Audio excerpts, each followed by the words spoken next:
नमस्कार, आप देख रहे हैं हिंदुस्तान न्यूज। मैं हूं आपके साथ हर्षिता मिश्रा। सीएम योगी आदित्यनाथ ने करोड़ों की विकास योजनाओं का लोकार्पण और शिलान्यास किया। सीएम योगी आदित्यनाथ ने योजनाओं के लाभार्थियों को प्रमाण पत्र प्रदान किए। सीएम योगी आदित्यनाथ ने अपने संबोधन में कहा कि रामायण काल में भी गाजीपुर की चर्चा होती है। गाजीपुर से माफियाओं का सफाया हो चुका है। पिछले 4.5 वर्ष में प्रदेश में बड़ा परिवर्तन हुआ है। आज यूपी का युवा कहीं भी जाएगा तो उसे पहचान का संकट नहीं है। गाजीपुर में मेडिकल कॉलेज का नाम महर्षि विश्वामित्र के नाम पर होगा। पूर्वांचल एक्सप्रेस से लोगों का जीवन बदलेगा। विकास को नई रफ्तार मिलेगी। पीएम मोदी ने देश की तस्वीर बदलने का काम किया है। कहा कि बीजेपी सरकार ने जाति क्षेत्र चेहरा नहीं देखा। बीजेपी सरकार में सभी वर्गों सभी समाज का विकास किया गया। कहा कि हर गांव में कंप्यूटर ऑपरेटर की तैनाती की जा रही है। हर गांव में ग्राम पंचायत का कार्यालय होगा। हर ग्राम पंचायत कार्यालय में इंटरनेट होगा। बीजेपी सरकार लोक कल्याण के लिए समर्पित है। बीजेपी सरकार गुंडों माफियाओं से अच्छी तरह निपटना जानती है। बीजेपी सरकार में गुंडे माफियाओं पर बुलडोजर चल रहा है। पिछली सरकारों में गुंडों माफियाओं को सरकारी संरक्षण मिलता था। बीजेपी ने सभी क्षेत्र में व्यापक परिवर्तन करके दिखाया है। पीएम मोदी के नेतृत्व में पूरे देश में विकास हो रहा है। आज लोग गंगा जल का आचमन कर सकते हैं। अवैध खनन अवैध कब्जों पर सरकार ने चाबुक चलाया है। जमीनों पर अवैध कब्जे हटाए गए हैं। सरकार ने स्वास्थ्य क्षेत्र में लगातार सुधार किया है। गरीब की बेटी सरकार की बेटी है। किसानों के हित के लिए तमाम योजनाएं जारी हैं। किसानों के लाभ विकास के लिए बीजेपी सरकार लगातार काम कर रही है। माफिया अपराधी को उसके कृत्यों की भारी कीमत चुकानी पड़ेगी। सरकार विकास की योजनाओं को गांव-गांव तक पहुंचा रही है। विकास बीजेपी का एजेंडा है। लोक कल्याण बीजेपी का एजेंडा है। विकास विपक्षी दलों का एजेंडा नहीं था। यूपी में 30 नए मेडिकल कॉलेज बन रहे हैं। बीजेपी सरकार विकास के लिए समर्पित है। बीजेपी सरकार जनता के सम्मान के लिए समर्पित है। बीजेपी सरकार जनता के हितों के लिए समर्पित है। कार्यक्रम में राज्य मंत्री आनंद स्वरूप शुक्ला, बलिया सांसद वीरेंद्र सिंह मस्त, मोहम्मदाबाद विधायक अलका राय, गाजीपुर विधायक संगीता बलवंत, एमएलसी विशाल सिंह चंचल, जिला पंचायत अध्यक्ष सपना सिंह समेत तमाम भाजपा दिग्गज मौजूद रहे। पंचायत के अध्यक्ष श्रीमती सपना सिंह जी, विधान परिषद के सदस्य श्री विशाल सिंह चंचल जी, माननीय विधायक श्रीमती डॉक्टर संगीता बलवंत जी, श्रीमती अलका राय जी, श्रीमती सुनीता सिंह जी, उपाध्यक्ष राज्य पिछड़ा वर्ग आयोग श्री प्रभुनाथ चौहान जी, उपाध्यक्ष राज्य अनुसूचित जाति जनजाति आयोग श्री रामनरेश पासवान जी, भारतीय जनता पार्टी के जिला के अध्यक्ष श्री भानु प्रताप सिंह जी, जिला के प्रभारी अशोक मिश्र जी, सरिता सोनकर जी, रामदेव पांडे जी, कृष्ण बिहारी राय जी और मौसम की तमाम विपरीत परिस्थितियों के बावजूद सैदपुर में उपस्थित जनपद गाजीपुर और इस विधानसभा क्षेत्र से उपस्थित भाइयों बहनों, मैं आप सबका हृदय से अभिनंदन करता हूं, स्वागत करता हूं। भाइयों बहनों, अभी आपको 1025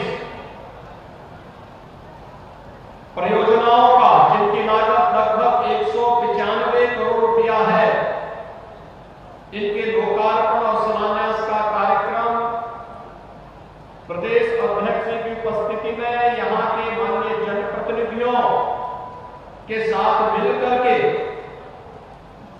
यहां पर अभी संपन्न हुआ है। ये अलग अलग क्षेत्र की वे परियोजनाएं हैं, जो परियोजनाएं आपकी जरूरत है, आपकी आवश्यकता है और जिनकी वर्षों से आप मांग कर रहे थे, जिनमें 470 परियोजना लोकार्पण की है और 555 परियोजना शिलान्यास की है, जो आम नागरिक के जीवन में व्यापक परिवर्तन ला सकती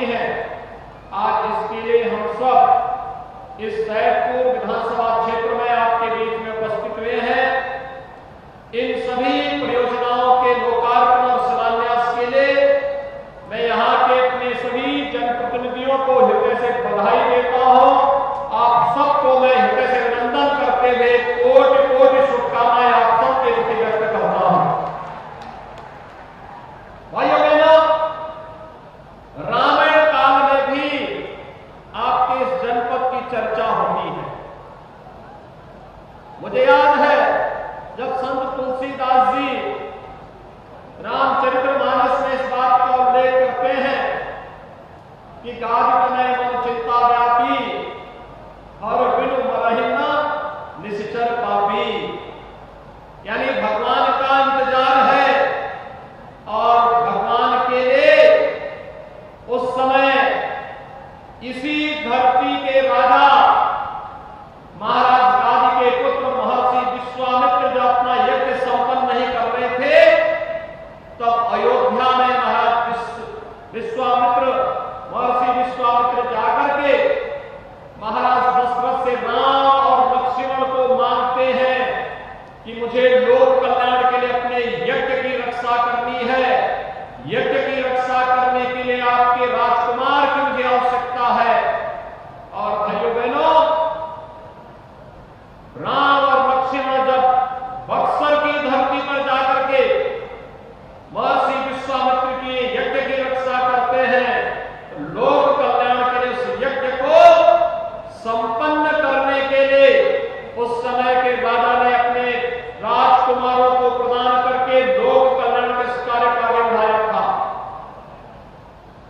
राक्षस दुष्प्रवृत्ति को इस धरती पर पहचानने वाला कोई एक महर्षि उस समय था, तो वहां थे महर्षि विश्वामित्र, जिन्होंने मारीच को, सुबाहु को, ताड़का को, रावण के आतंक को नजदीक से महसूस किया था और उसके निवारण के लिए जनकपुर और अयोध्या की ये दो महान शक्तियों को जोड़ने का एक उपक्रम उस समय रचा था।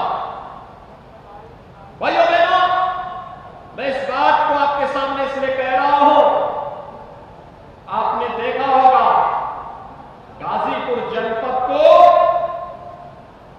कुछ अपराधी और माफिया प्रवृत्ति के तत्वों के द्वारा बदनाम किया गया। यहां के नौजवानों को गुमराह किया गया, सरकारी संपत्ति पर, व्यापारियों की संपत्ति पर, निर्दोष नागरिकों की संपत्ति पर कब्जा किया गया और जब एक एक करके उनका भंडार तोड़ता हुआ दिखाई दे रहा है, आज आप देख रहे होंगे माफिया के खिलाफ प्रदेश सरकार की कार्रवाई किस स्तर पर जाकर के आगे चल रही है, आज आप सबके सामने है। एक समय था जब गाजीपुर, आजमगढ़ लोगों का नौजवान पहचान के संकट के लिए मोहताज होता था और देश के सामने, देश के अंदर कहीं जाता था, होटलों में कमरे नहीं मिल पाते थे। उस समय धर्मशालाओं में कोई रहने की जगह नहीं देता था। लेकिन पिछले 4.5 वर्ष के दौरान प्रदेश सरकार ने प्रदेश की छवि को बदल करके विकास और सुरक्षा का जो मानक प्रस्तुत किया है, आज उत्तर प्रदेश का कोई भी नौजवान देश और दुनिया के अंदर जहां कहीं भी जाएगा, उसके सामने पहचान का संकट नहीं आएगा, उसको पूरा सम्मान भी मिलेगा और उसके पहचान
की विशिष्ट सेवाओं का भी एक माध्यम बनेगा। आपने देखा होगा इस दौरान अलग अलग क्षेत्र में कार्य हुए हैं। आप जब काशी से गाजीपुर होते हुए गोरखपुर जाने का ये मार्ग है, आज एक 4 लेन बनने के अंतिम चरण में चल रहा है, युद्ध स्तर पर कार्य लगा हुआ। पूर्वांचल एक्सप्रेसवे आपके इसी जनपद में मिल रहा है, यानी गाजीपुर के लोग इससे पहले लखनऊ जाना चाहते थे तो उनको दूरी कितनी तय करनी पड़ती थी? कम से कम उनको लखनऊ के लिए 8 से 10 घंटे लग जाते थे। भाइयों बहनों, जब अगले महीने प्रधानमंत्री जी के कर कमलों से पूर्वांचल एक्सप्रेसवे का भव्य उद्घाटन का कार्यक्रम होगा तो गाजीपुर से लखनऊ की दूरी मात्र 3-3.5 घंटे के अंदर आप पूरा कर लेंगे। इतना आसान आपके लिए आवागमन किया है राज्य की सरकार और केंद्र सरकार ने मिलकर के। भाइयों बहनों, आपने देखा होगा मोदी जी 2014 में प्रधानमंत्री बनने के बाद उन्होंने देश की तस्वीर और तकदीर बदलने का काम किया है। आज देश के अंदर शासन की योजना का लाभ बिना किसी भेदभाव के हर एक व्यक्ति को प्राप्त होता है। हमने चेहरा नहीं देखा, हमने जाति नहीं देखी, हमने मत और मजहब नहीं देखा, हमने क्षेत्र नहीं देखा। अकेले आपके गाजीपुर जनपद में अगर देश के अंदर 50 करोड़ लोगों को आयुष्मान भारत के अंदर 5 लाख रुपए की स्वास्थ्य बीमा का कवर देने की कार्रवाई प्रारंभ हुई तो आपके अकेले जनपद गाजीपुर में 2 लाख लोगों को इस सुविधा का लाभ प्राप्त करने के लिए स्वीकृति प्रदान की